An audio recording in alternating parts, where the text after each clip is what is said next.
Selamat berjumpa kembali sahabat-sahabat doa pagi GKI Samanhudi, apa kabar? Sebelum kita memulai hari ini, mari bersama-sama kita mendengarkan firman Tuhan, kita berdoa. Bapa dalam surga, kami mengucapkan syukur untuk hari ini. Kami mau mendengarkan firman-Mu untuk menjadi bekal dalam hidup kami. Mari berkata-kata, kami siap untuk mendengar dalam nama Yesus. Amin. Firman Tuhan terambil dari Pengkhotbah 3 ayat 1-8. Untuk segala sesuatu ada waktunya. Untuk segala sesuatu ada masanya. Untuk apapun di bawah langit ada waktunya. Ada waktu untuk lahir, ada waktu untuk meninggal. Ada waktu untuk menanam, ada waktu untuk mencabut yang ditanam. Ada waktu untuk membunuh, ada waktu untuk menyembuhkan. Ada waktu untuk merombak, ada waktu untuk membangun. Ada waktu untuk menangis, ada waktu untuk tertawa, ada waktu untuk menatap, dan ada waktu untuk menari. Ada waktu untuk membuang batu, ada waktu untuk mengumpulkan batu. Ada waktu untuk memeluk, ada waktu untuk menahan diri dari memeluk. Ada waktu untuk mencari, ada waktu untuk membiarkan rugi. Ada waktu untuk menyimpan, ada waktu untuk membuang. Ada waktu untuk merobek, ada waktu untuk menjahit. Ada waktu untuk berdiam diri, ada waktu untuk berbicara. Ada waktu untuk mengasihi, ada waktu untuk membenci. Ada waktu untuk perang, ada waktu untuk damai. Ayat ini mengingatkan pada kita bahwa segala sesuatu ada masanya. Siklus atau grafik yang normal atau secara umum diantisipasi oleh manusia dianggap optimum adalah contohnya manusia lahir menjadi anak, anak menjadi besar, menjadi dewasa, makin tinggi, lalu bertambah tua dan mati. Kesehatan dari muda sangat prima, gesit, tangkas, makin dewasa, sejalan umur makin lambat. Bertambah tua, makin banyak penyakit. Maka dengan mudah saudara kita mengerti kenapa premi asuransi kesehatan makin bertambah usia makin mahal, karena probabilitas untuk kita jatuh sakit akan semakin besar. Karir dititi dari awal. Jika rajin tekun, maka mendapat promosi, naik pangkat, mencapai puncak menjadi bos. Lalu perlahan-lahan turun, masuk usia pensiun, dan dilupakan. Bisnis dibangun dari kecil. Jika giat dan tekun maka makin maju. Diturunkan kepada anak, mantu, cucu. Mungkin makin besar terus. Tapi tentu ada saatnya turun. Dijual, dialihkan, berganti kepemimpinan atau berganti pemilik. Dan secara statistik saudara, dari bisnis keluarga 30% bisa diturunkan kepada generasi kedua, dari ayah, orang tua ke anak. 12%, tadi 30%, 12% bisa diturunkan ke generasi ketiga, kepada cucu. Dan hanya 3-5% bertahan sampai generasi keempat atau lebih.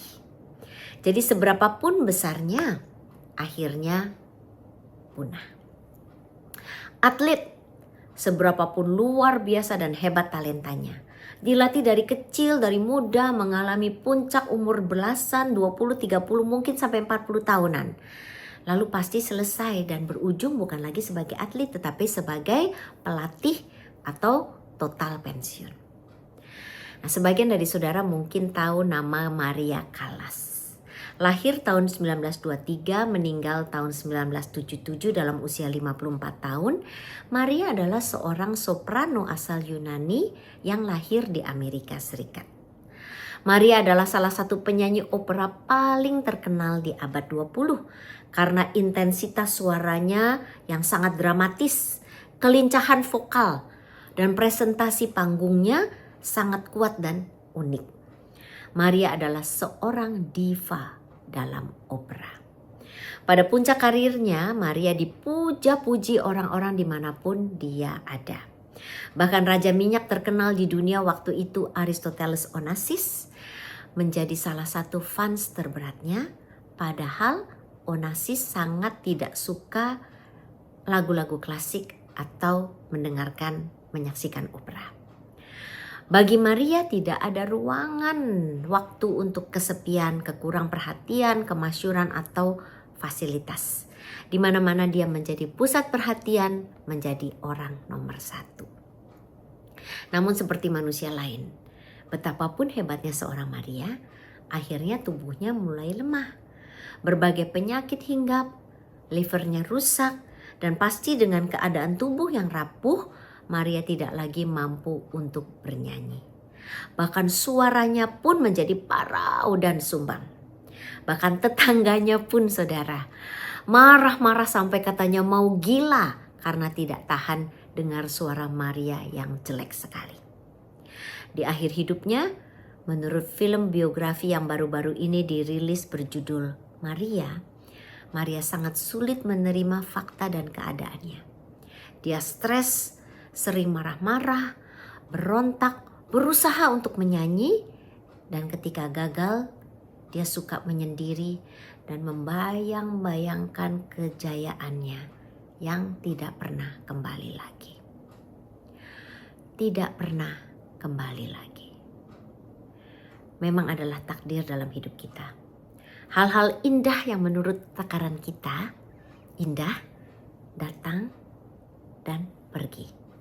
Apakah itu kesehatan, keberhasilan, bahkan orang-orang yang kita kasihi pun, suka atau tidak suka, satu hari ada, hari esok belum tentu ada.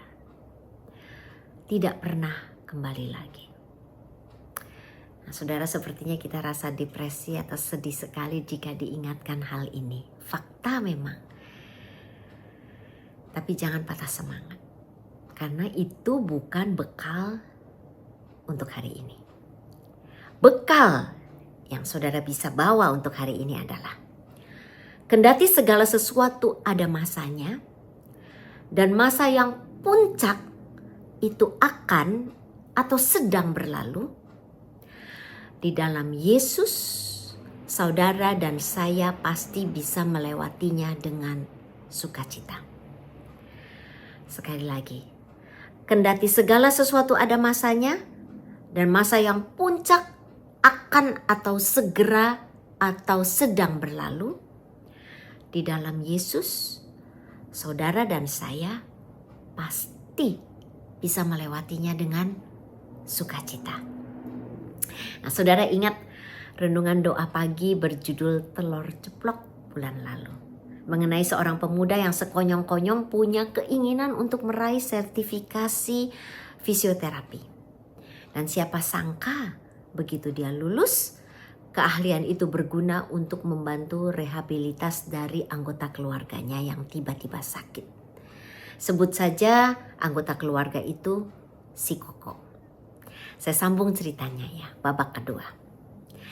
Telur ceplok itu boleh dibilang tidak berhenti di situ saja. Tapi dalam beberapa masa berubah menjadi telur orak-arik bagi si Koko. Berubah bukan hanya 180 derajat seperti telur ceplok, tapi juga kacau balau seperti orak-arik, tidak sesuai dengan master plan hidupnya. Bukan cuma telur ceplok, tapi menjadi telur orak-arik. Tapi sejalan dengan waktu, dengan terus berdoa dan atas dukungan teman-teman, saudara-saudara, dan tentunya keluarga, si Koko bisa berkata begini. Kalau biasanya kita mengucapkan selamat kepada seseorang, bilanglah untuk ulang tahun, perkawinan, tahun baru, maka kita katakan selamat, semoga sehat selalu. Tapi ternyata sesudah menjadi seperti telur orak-arik, keluarga si Koko bisa berkata, ternyata waktu kesakitan, waktu kesehatan tidak menunjang, waktu kesehatan itu seolah-olah hilang, kita tetap bisa bersyukur. Kita punya damai sejahtera dan bisa bahagia ya. Nah, kok bisa begitu? Karena ada Tuhan Yesus, sumber damai sejahtera, yang memberikan sukacita, bahagia, dan rasa cukup di dalam menjalani hidup ini. Ada Tuhan Yesus, sumber damai sejahtera, yang memberikan sukacita, bahagia, dan rasa cukup di dalam menjalani hidup ini. Nah, bagaimana dengan saudara? Apakah saudara bisa berkata, ternyata walau badanku rapuh, walau aku disakiti orang, walau aku dikecewakan, pekerjaan tidak baik, karir tidak naik-naik, bisnis tidak lancar, segala sesuatu tidak seperti yang aku rencanakan. Bisa nggak? Saudara dan saya berkata, ternyata aku tetap punya damai sejahtera karena Tuhan Yesus beserta. Atau jika saudara sebetulnya belum pernah tahu, nggak yakin, belum pernah menerima Tuhan Yesus sebagai Tuhan dan Juru Selamat, bukan kebetulan saudara mendengarkan doa pagi ini. Karena walaupun bagaimanapun keadaanmu hari ini, saat ini, dengarkanlah, ada jalan keluar di dalam Tuhan Yesus. Datang kepadanya, berdoa, beritahukan pergumulanmu, dan percaya bahwa Dia sudah menyediakan jalan keluar. Bukan saja jalan keluar, tetapi juga kekuatan di dalam menjalani dan melewati perjalanan hidup yang seolah-olah menurut takaran saudara tidak sempurna, tidak sesuai dengan rencana. Percaya bahwa jalan yang kau tempuh ini walaupun sulit dan berliku-liku adalah jalan yang sudah disetujui oleh Tuhan Yesus. Jalan yang terbaik dan sempurna bagi hidupmu. Dan bukan hanya mampu menjalaninya, tetapi juga saudara pasti bisa melewatinya dengan sukacita, dengan legowo, dengan langkah-langkah yang ringan. Dengan kekuatan dari Tuhan, maka telur orak-arik akan terasa nikmat. Mari kita berdoa.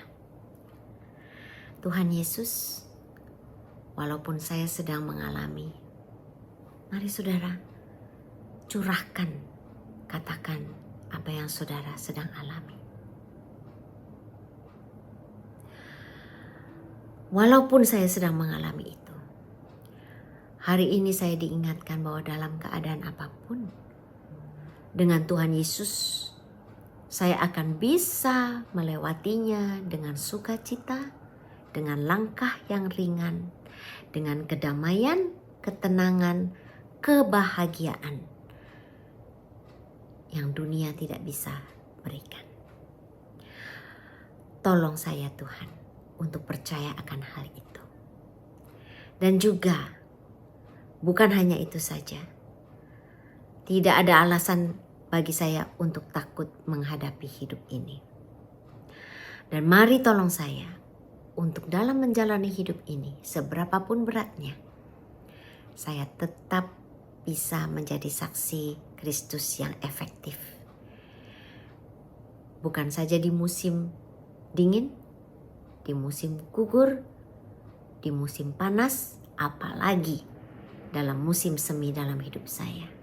Buat saya menjadi saksi Kristus yang efektif. Di dalam nama Tuhan Yesus, saya berdoa. Amin. Bagi Bapak Ibu yang memiliki pergumulan khusus dan ingin didoakan, bisa menghubungi rekan-rekan pendeta di nomor berikut.